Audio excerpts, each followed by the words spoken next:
All right. Hello. Greetings, everyone. This is the first take of the UI Experience, a panel discussion and podcast that we'll be featuring here at urbanintellectuals.com. With me, your host, Jackson, and on the call we have several of our panel members.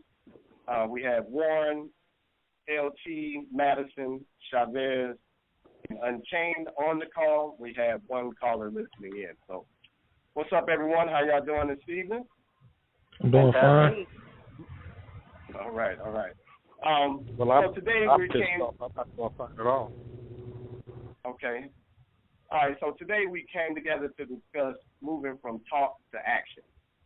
It seems our community, we do a great deal of talking, but no one is putting forth the necessary action to get anything done.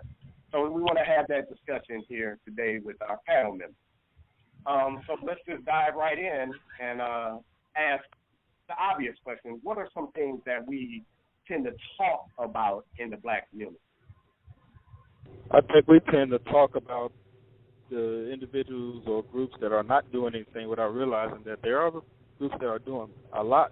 You just don't hear about it. It's not going to be publicized. It's not going to know anything about it. And we've got all these different groups that's doing so much, right?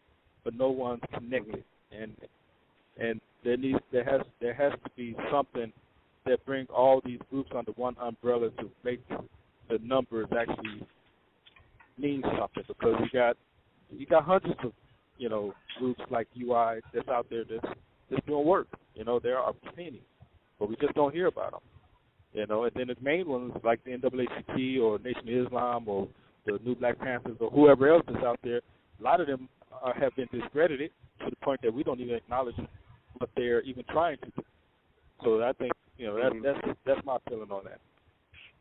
So you're saying there is work being done, but they're not standing on the sidelines, pretty much. Anybody else want to jump in? I totally agree 100%. I actually disagree. I believe that it's a lot of organizations out there, but I don't think that they're doing hardly close to enough. I think organizations, you hear about all the big parties real quick, but you don't hear about the movements that's going on.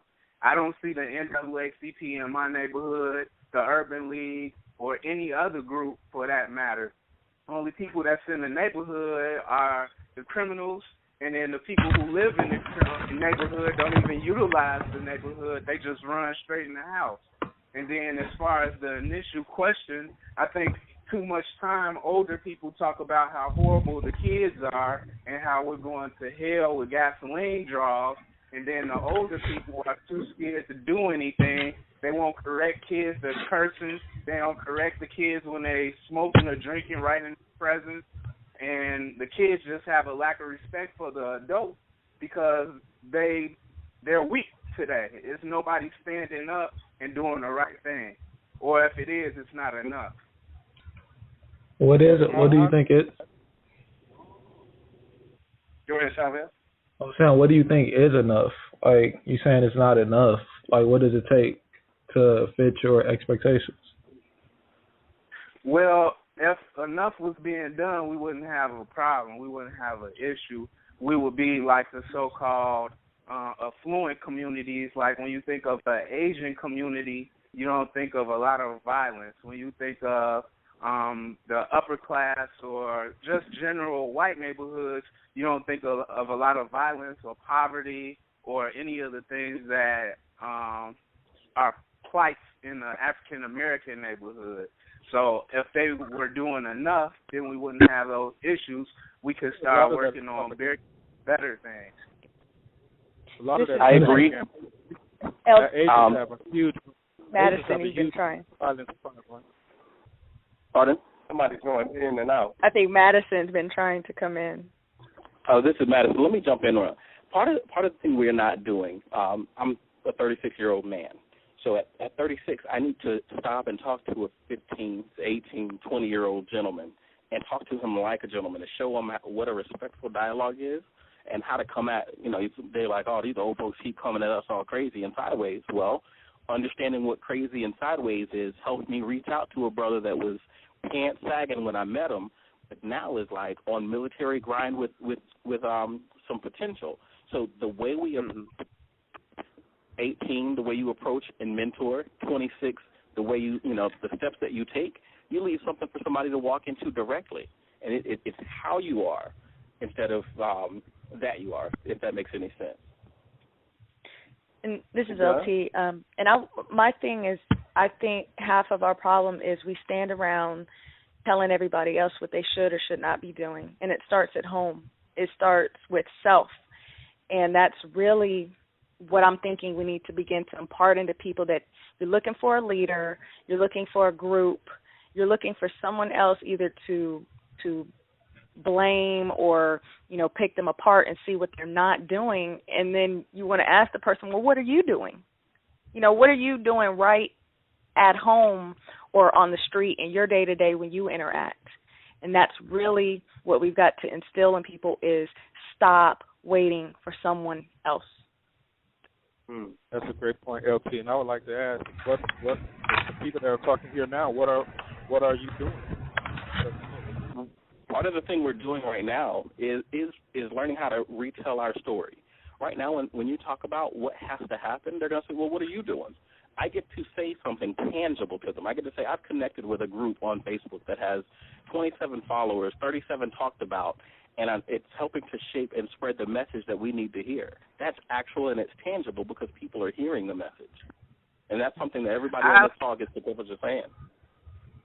I think that the question itself, well, what are you doing, is irrelevant. I think that's a way of shifting the blame. I think far too much, everybody's too sensitive. You can't call anybody out. You can't tell people the truth. You got to be tactful. If you tell them the way it is straight up, then, you think you better than me, or you looking down on me, or like I said, what are you doing?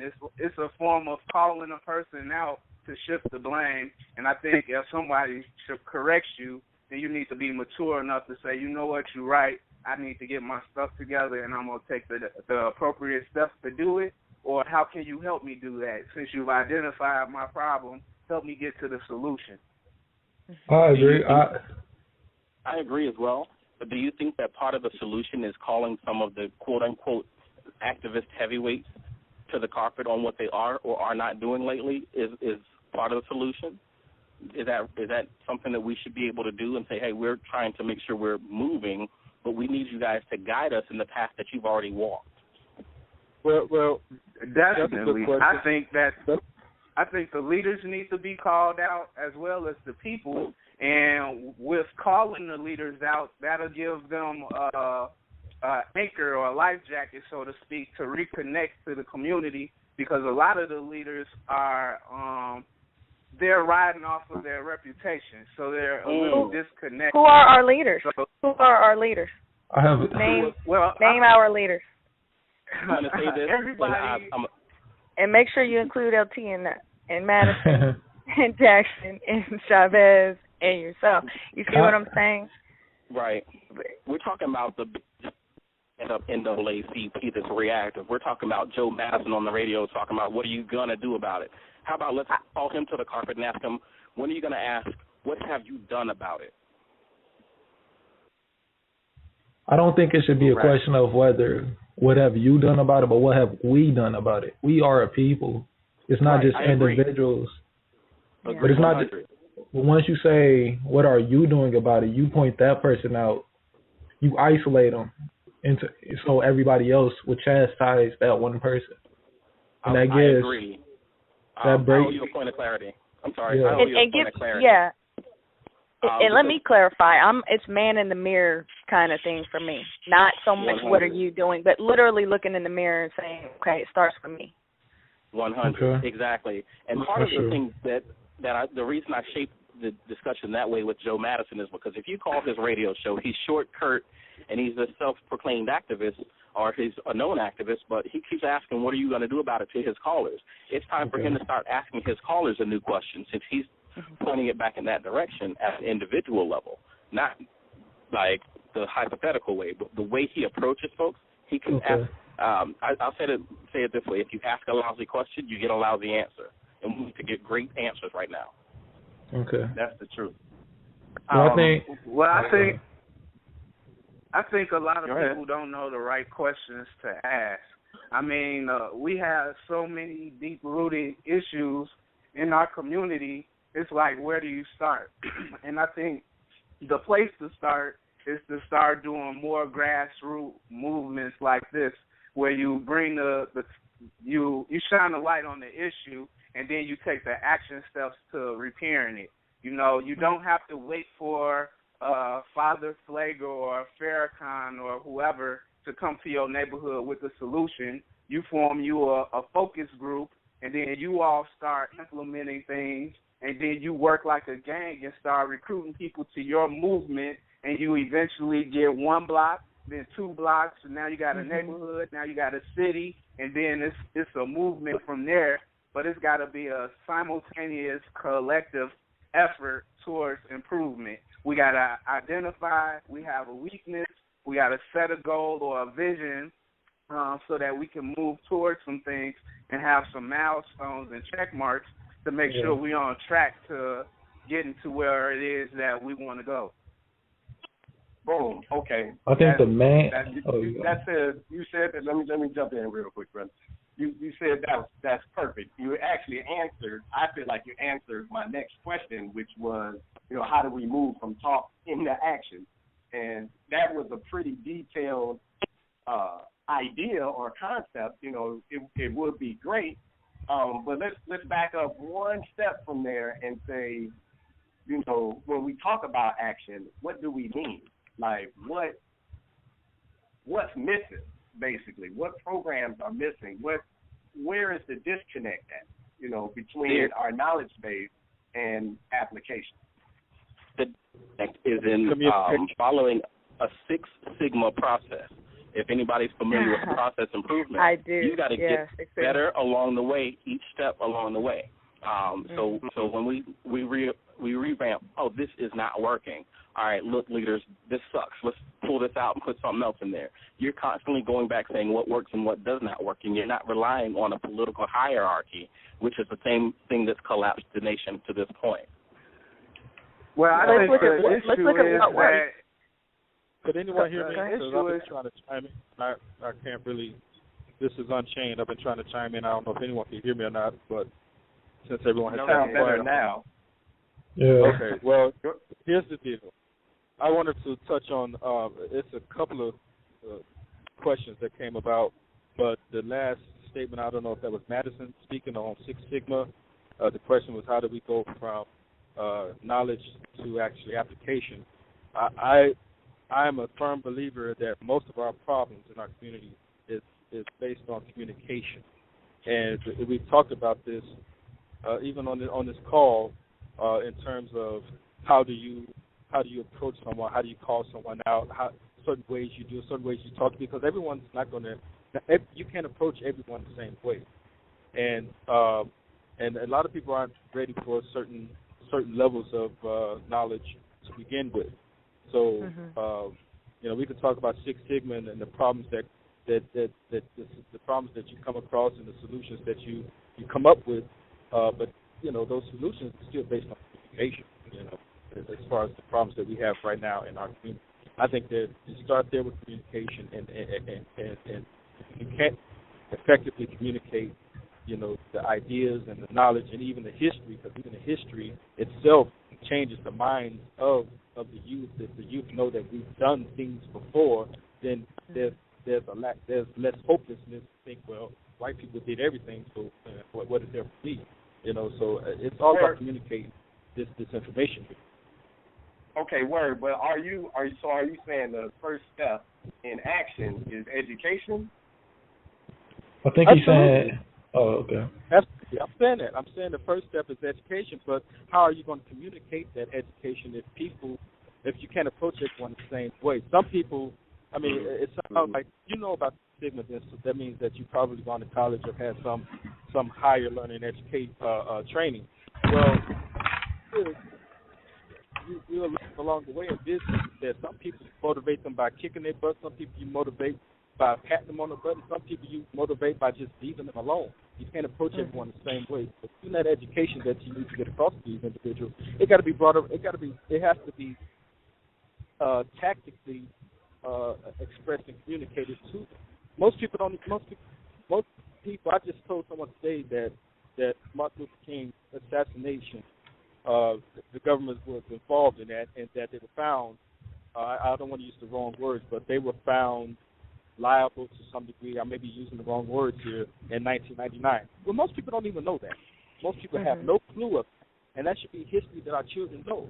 You know, as Jews know everything about the Holocaust. We don't even know everything about our own story, let alone what happened before we got here.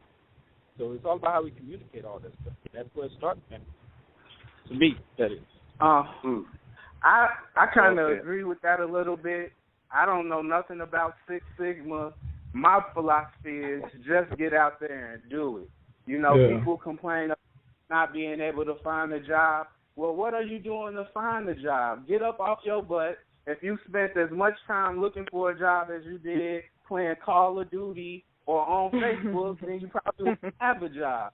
If people stop looking for somebody else to give them a handout or look for a leader or somebody to help them, and they put their gas mask on like they're on a plane and take care of themselves, then they'll be more successful. But the problem is the way that we're our upbringing. We teach our kids. We want to teach our kids how to talk, and then as soon as they learn how to talk, we tell them to shut up and sit down. So they don't have any confidence to do anything. So we got to give people confidence and let them know that you're an individual. You're okay. You're capable of thinking. You can use your critical thinking skills to solve problems, because that's what problems are nothing but opportunities to show you how great you are. But if nobody's talking to you like this, if you haven't developed that skill, if you haven't learned that, then you're going to be doomed, because you're going to be looking to somebody to always give you a solution as opposed to finding the solution yourself. And I think that we need to use what we have. Okay, so we live in a world now that is social media oriented, okay? So let's take that. I personally use my page, and I every now and then will press other people to use their page to promote positive things. I'm tired of seeing your bathroom. I'm tired of seeing you every other day. I don't need to see your profile picture every other day. Let's use our Facebook pages to promote, and I'm sure most of us here do those kinds of things, but these are things that we can use right now. We have the tool, right? It's something that we know it's not going away. Facebook is here. Instagram is here. So that positive propaganda, I know, is something that it's not going to be the only thing, but it's one tool that we have to try to push and promote action. We've got to shift these kids away from we don't care what kind of drama is going on in your life. Show me your award you got at the end of your school year. Show me your report card. Show me these positive things. These are things that we can start. You see what I'm saying? It is a great tool we have. This tool that tool got Obama elected. I mean, I know some are probably going through his connections and all that sort of stuff, but the social media it's powerful. It's very powerful. So you're absolutely correct on that. I agree with you 100% on that. A lot of you guys are and think about the fact that during the civil rights movement, they didn't have anything nowhere near to what we have available to us. So there's no right. Right. Go ahead, Chavez. You went out on us. Yeah, go ahead, Chavez. Yeah, I was saying a lot of you guys are highlighting the personal responsibility aspect of it. What happens when the institutional part steps in? Like I heard one of you guys mention Martin Luther King, and the government has a liable part of his death. Like, what happens when there is a Martin Luther King trying to promote change, trying to help children, and et cetera, and there's a more powerful opponent coming to take that away from us? It happens now. It happens now. I don't know if anybody else has experienced it, but I personally, my computer has crashed. When I started getting active, yes, my phone has been hacked. My computer, they don't play. This is real. They are serious. But I'm not. Who do I fear though? Who am I going to be afraid of? I got work to do. My iPad, my computers, and my iPhone are all slow now. Yes. Yes. I don't think it's a question of who. Sometimes I type. Sometimes I type. While I'm doing anything. Sometimes I type. FBI, CIA, could you please give me a moment to finish my thought before you? I do the same thing. I go as far as because I think that's awesome. Hold on. That's funny. Let me add a question to this part of the discussion. Then, You're talking about the institutions and you're talking about the government and things of that nature. But do you believe that playing a role in civil politics has a part in putting together our actions and moving forward as a community? No. Taking control of our political elements. I don't. No, I'm done. I don't think the system wants change, and I'll tell you guys my background is I'm sociology and social work student, and I can tell you straight up the system doesn't want to change. It's status quo, and we are a danger to the system. But the political Let me handle what LC was saying, because it's a little bit larger than the words that she used. We right now are an infection and a virus to the system, and that virus, the system's trying to heal itself to keep us out. Yes.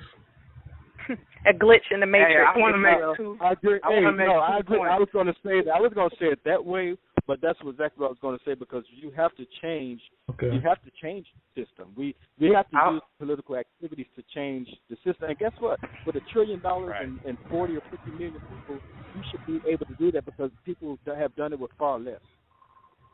Yeah. I wanted to say a couple comments. That's what I'm saying. Go ahead, brother. The first thing I wanted to talk to is everybody was talking about how powerful of a tool Facebook is. Yes. As powerful as it is, I don't think that anybody should become reliant upon it, because they can switch that off at any point. We all agree.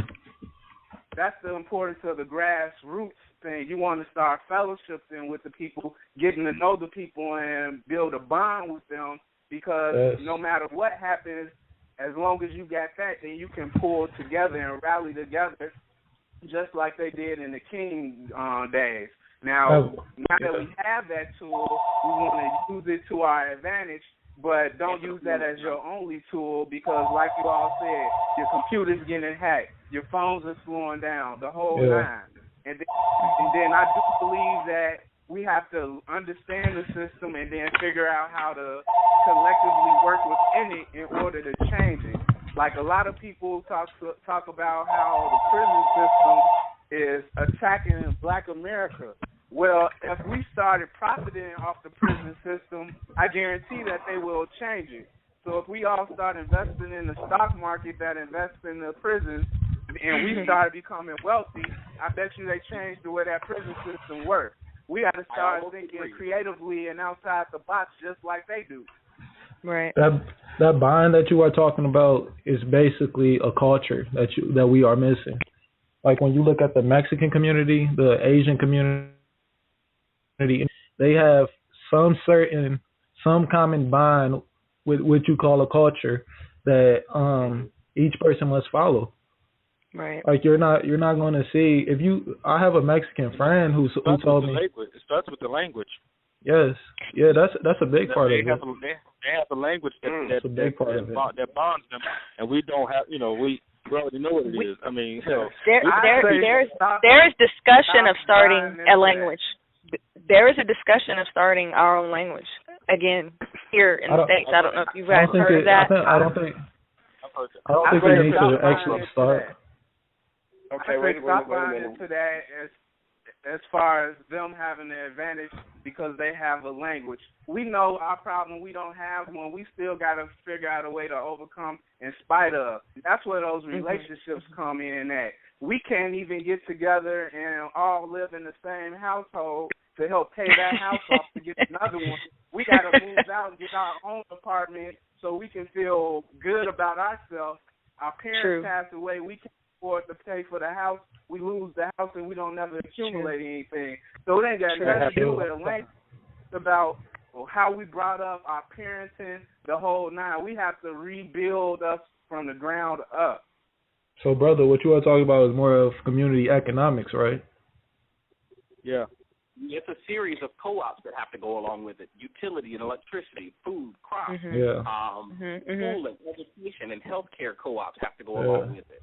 That's why I've been posting these resources, because in the back channels we're talking about what are some of these organizations and companies and structures doing. The pieces are in place; they just need to be put into the right slot. Exactly. So it sounds like first and foremost that we have a bond that we need to reconnect with one another. We need to get our culture that has been decimated. So it's like, okay, how do we get that back? That's first step to action, maybe. How do we reconnect to our community? I really think it starts with I think we reconnect to our community by being friendly. Invite our neighbor over to have a pizza and a beer. Let's watch a movie. Let's learn who each other are, and then we can talk about some of the issues and start helping one another. You might be working next to somebody who's an HR director. You ain't got no job, and you ain't even talk to the person next door. They don't know those skills. We have to communicate with one another. We have to work with one another, and it starts with a relationship and communication. People can't even call each other on the phone anymore. They rather text each other. That's the problem. People scared to talk to each other. How are you scared to talk to your friends? Pick up the phone.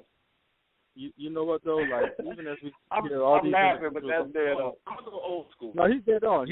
But the thing is, like, we have, even on this phone, we have we have different personalities, and it seems like you know, when it comes to the struggle, each one of us may have a particular type of particular aspect of the struggle that we're probably more passionate about. Right. But the trick is always to make all of those parts fit harmoniously. And so when we talk about we capturing our community, because the thing that made us fit was music. That was our thing, and everything that we felt was always through the music, which is why the music has been so corrupted. You don't get the same messages now that we got the early 90s, or even back in the 70s when Earth, Wind & Fire and everyone else was putting out music with information and messages that kept us going. As we don't have that, so when we have it. We don't control it. We don't control it, but you're right. We still have it. It's still there, but we have to gain back control of it, and we have to have ways where we can get this stuff out, get it out there, and be control over what we put out there. I like that, and it's a language. Yeah, and it's a language too. To the problem again. Yes, it is. I think that's playing into the problem. They identified back in the day that we communicated through songs, and that's how they attacked us. If we teach each other how to think creatively and critical think, then it don't matter how we do it. We go do it through music. We go do it through just bonding. We go do it through Facebook. We go do it any means necessary. We go adapt to the situation. So if you want to focus on one thing and say this is what we good at, and we go do this, then that's how they learn and strategize and then attack you.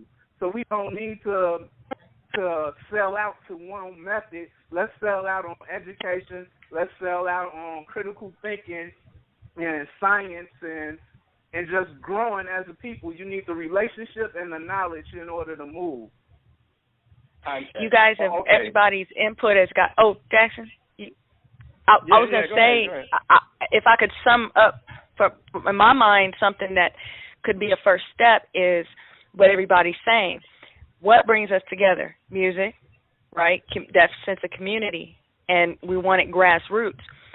We like family reunions, right? We like music in the park. We like what if in people's neighborhoods they started getting together on Saturday afternoons and having a get-together in parks where you can meet that HR recruiter. You could meet your local business owner.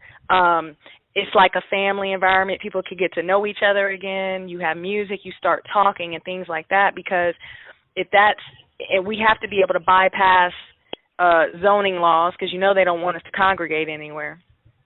So something like that is something that's popping up in my mind immediately. Is maybe how could we all get together and talk, and that could be a think tank. That could be a time to connect and share information and bypass the institutions. Wouldn't that still be talking though, opposed to action or doing anything? No, because from that dynamic of getting together, you find out who needs what within the community, within the neighborhood. Okay, Mrs. Green down the street, she's been needing a new air conditioner. Do we have gentlemen who know how to work on an air conditioner and they go out and work? Single mom has a young man who needs a mentor. And so we have a brother who, can mentor him. And you see what I'm saying? Yeah. That's how we get to know and get to meet each other again, because we are isolated in our homes, right? We are sitting on Facebook. This can get us back out into the community again and find out who needs what and start taking little steps. Just a thought. Before you can do that, Okay, so I'm watching the clock here. We have about 15 minutes left. I love the discussion up to this point. It's really hard to be quiet and actually not say anything and try to keep, just let the flow happen. But wow. So at the 15-minute mark, though, I wanted to pivot the conversation to, I guess, what is this first step then? What is something that, when people in the UI community hear this, what can they turn from the computer or their listening device and go and do something? This is Madison. I listened to a radio broadcast the other day, and it did something by way of radio. They shouted out a lot of these young kids that are out there successful. They shouted out 3 kids. One of them now going to college out in Arizona or Utah or one of those states where we aren't. Another one, they shouted out they were doing huge, huge things. Like, we've got 18-year-olds participating in this kind of conversation, and these are the kind of things that get shouted out, right? So by reaching out to some of our friends in the airways, expand the message. That's the one thing we can do, is expand the message. That's actual physical. It's going to get people moving. But is that something that every listener can do? Yes. So everyone that hears this and, is touched by the UI audience, like, what can they – so you say reach out to the personalities and make them aware of what's happening? Is that – Absolutely. Yeah. Okay. This thing sparks. I don't think we should do that. I think we need to – You're trying to get wiretapped. Yeah, I don't think we should do that. Right? Go ahead. Who's next? I'll go. I think a big thing we need to do that everyone can do is understand your history. That's the biggest thing that connects all of us together. Even how you guys put it, how music, all that brings us together. History is like the biggest sum up of all those. I agree, Chavez. I agree with that, but it's like, how do you make history interesting? Because, the books and the stories and the lessons they are more accessible today than at any time ever. Like, you walk around with a device in your phone that was like, in 1960 or 70s, it would destroy any computer out there. Like, we have access. So, like, how do you make that happen then? Like, you make it happen by appealing to the people who view it. By appealing to, like, my generation, we are more of a media generation. But what do we see on media these days? We don't see anything about our history. Right. And our history is so dynamic. It's like the most amazing history of it. You say history is boring until you hear about our history and you really learn where we came from. It's insane. No, it's not boring. It's not boring to me, but the perception of history. Right, I get what you're saying. Because when you mentioned the media, I think I think a lot of times we scapegoat the media and say, oh, they're doing this to us, and not really thinking that we control what we consume. So you only listening to CNBC because you turned the damn channel off. Like, it's not. You know what I'm saying? Like, well, we could go. But when you think, go in that, brother. Because we could say, on one hand, you could say it's what we choose, but there's a whole lot of damn brainwashing going on. That was my next people point. would get rid of cable. I wish black people would get rid of cable. I don't think it's really need to get rid of cable, but make that cable work for us. That's a better point to put it. Because when you think about it, when someone is born, if someone is born and you point them a certain direction, then he grows into that type of person. You can't blame him and say, "Oh, you watch this, so that's the reason why it's on TV." I mean, he's brought up that way. That's all he knows. That's why it's called programming. It's called television programming for a reason. Get rid of the television. I don't care what anybody said. We hold on to our TV. There is nothing Hollywood has to tell us. There is nothing that they can show us that is relevant and truth to who we are right now. I don't think we need to watch no TV. I don't think we need no history lesson because, like he said, the information is there. I think we need to have another conversation and identify some goals, something easily that somebody can go out to do, be it go register to vote, be it open up a bank account, but we need to identify some steps and set goals for people so that they have a check mark to hit. I love that. Okay. I love that. I like it except for more upholding the system. That I don't.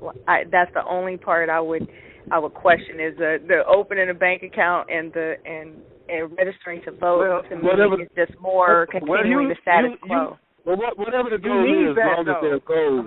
Whatever the goal is, but I get what you're still saying. good to have a goal. Right. You know what I'm saying? You need a bank account. Where I live at, I see a whole bunch of women going natural.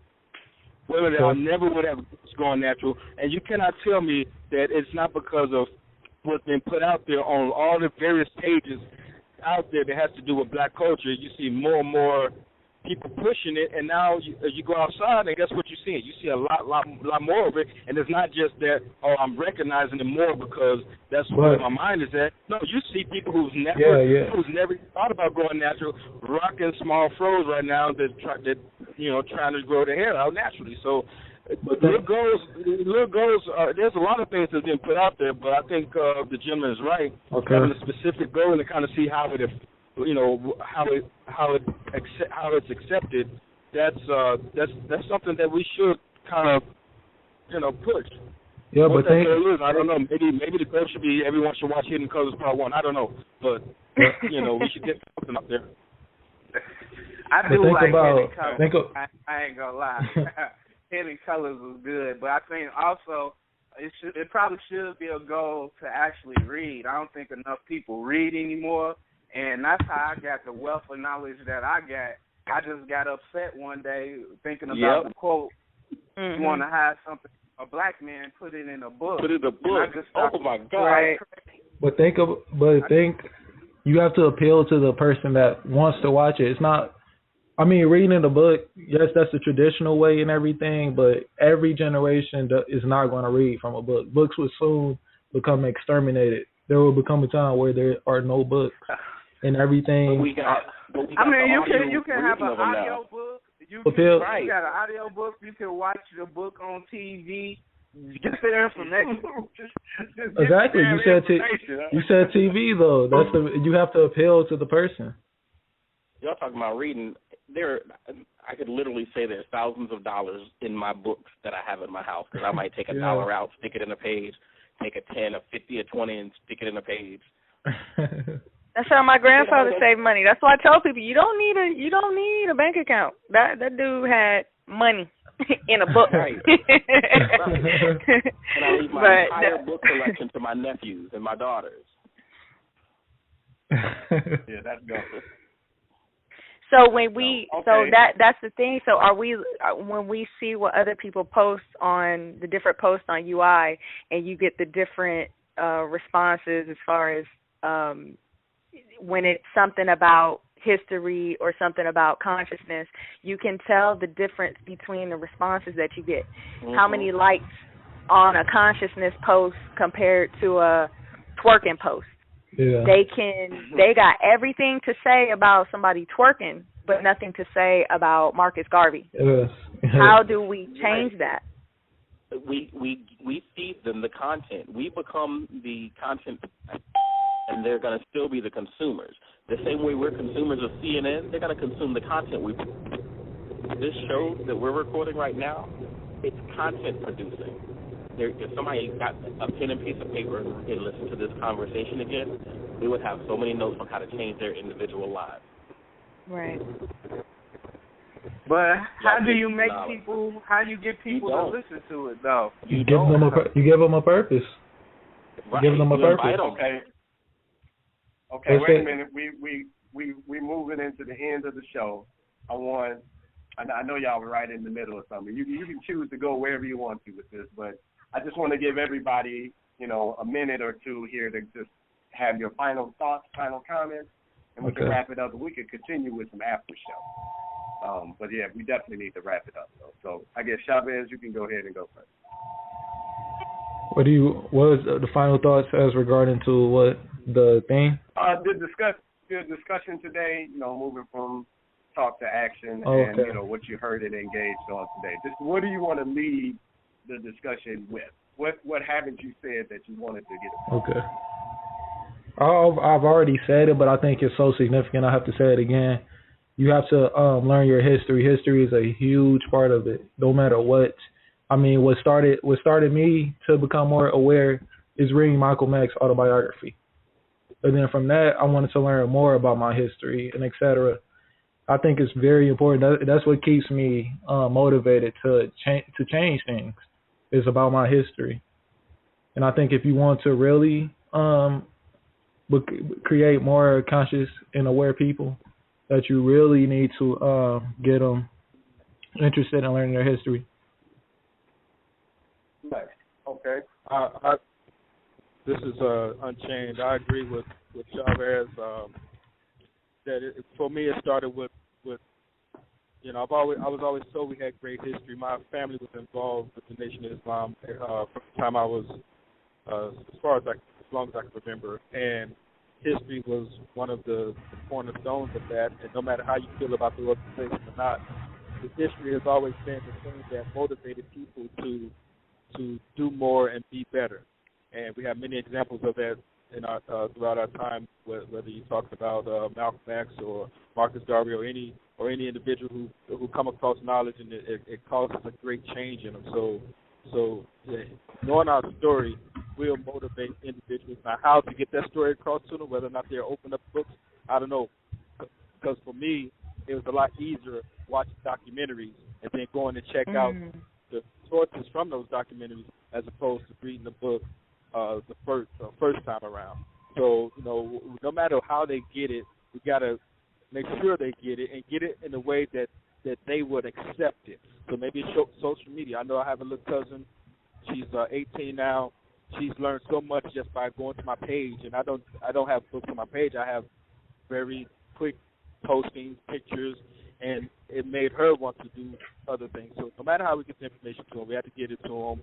And I really appreciate this discussion, being able to actually hear actual voices and knowing that I'm typing to people that are real. So, but yeah. That's what's up. All right, who's next? I'll go. I'll just say on the history, yes, we're amazing people. I mean, and I think our youth don't know that. They've been shown something else other than reality, and perception becomes reality. And that's all that they're doing is mirroring what this dominant culture has been showing them that they're worthless, showing them that they're nothing more than an Instagram photo of their butt on the internet.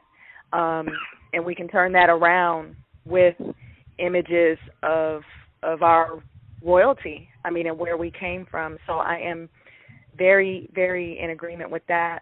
Also, I'm hoping that a lot of the UI posts can start to reach people and make them realize that, intellect and knowledge is not something far from them.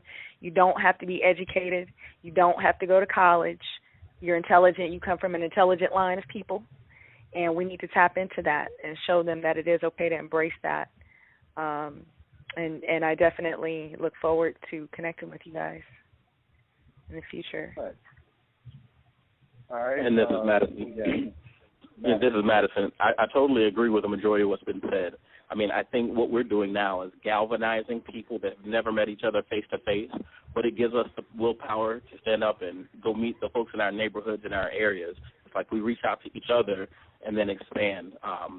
And by doing so, we can exchange this wealth of knowledge.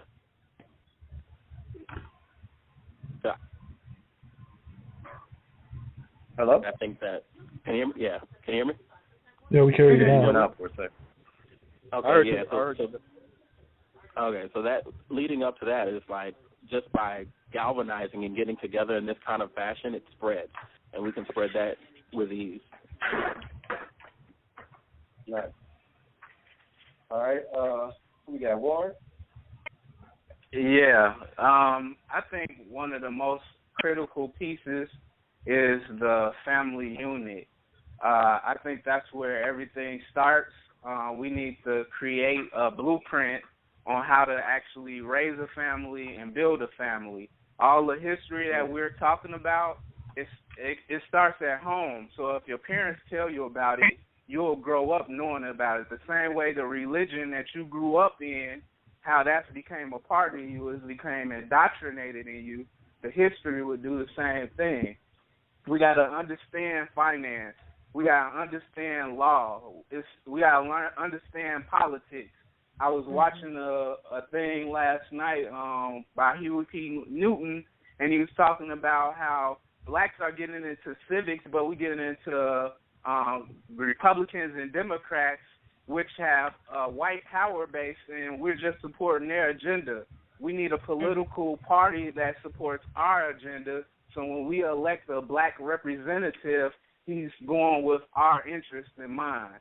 So we have to develop a structure where we teach our children how to think for themselves, how to have confidence, how to question things, not just accept it because somebody told you that, how to research things. We just got to reform and restructure the way we're brought up, and we'll be better off. Nice. Okay. Well done. Well said, everyone. I'll just add that, a lot of you're echoing a lot of things that, we at UI really believe. We're not trying to be anyone's leader. We're not trying to, create another institution that's not doing anything. We're more about creating a platform so individuals, like yourselves, can not only lead your family unit, lead yourself, but lead your neighborhood or spread the positivity, if you will, so positive propaganda again. But, so everything is really in alignment, and I'm just really excited about these particular calls. The discussion today was great. I can imagine it's only going to get better in the future.